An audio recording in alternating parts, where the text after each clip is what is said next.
is a roguelike platformer game that, like with most indie releases, takes inspiration from the most popular games of the 1980s and 1990s. It's very similar to games like Rogue Legacy and Shovel Knight, but is it as good?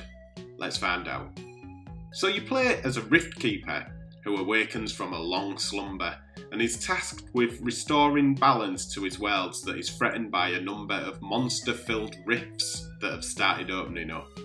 You begin in a small town, which acts as a central hub that you always return to upon closing a rift. Each rift is a portal to a random dungeon where you must defeat 70% of the monsters to be able to leave and go back to the town, regroup, spend coin and obliterate the next rift.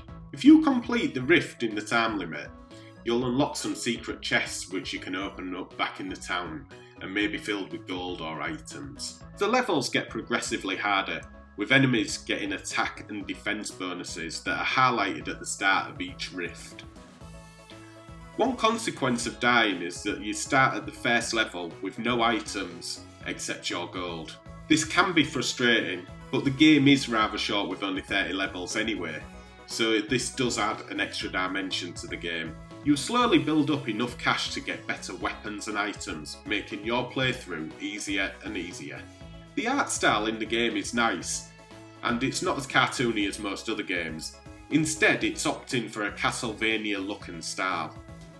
Everything is nice and clear and easy to see, whilst the dark setting gives the game the ambience you'd want from a game with a gothic feel. The music is wonderful too, but not without its flaws.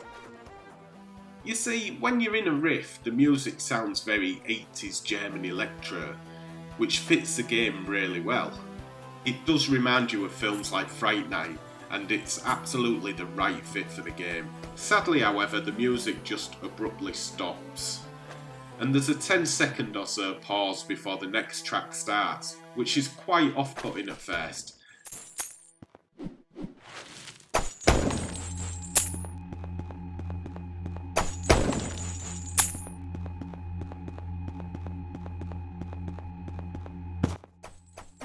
And it seems really odd that they didn't just loop the song to begin with. The combat is pretty straightforward and fast-paced, but hardly engaging or fun.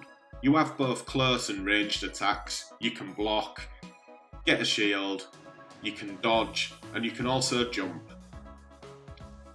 If you are in any doubt, there's a very clear control guide you can access via the start menu, which is very handy considering there's no tutorial or instructions.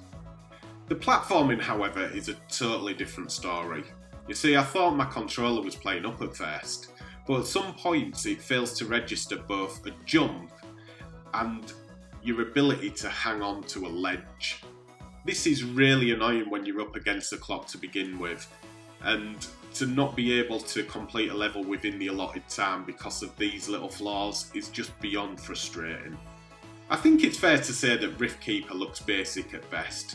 The setting and visuals are good compared to other games of its type.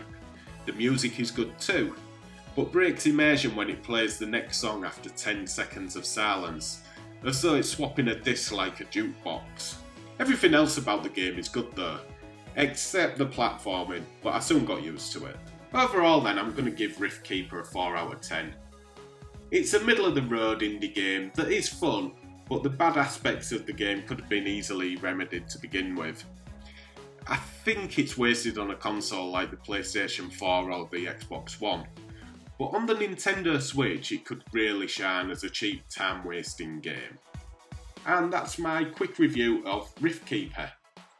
So if you like this video, please like, share and subscribe. And I just want to thank you for watching, and I'll see you again very soon with another video.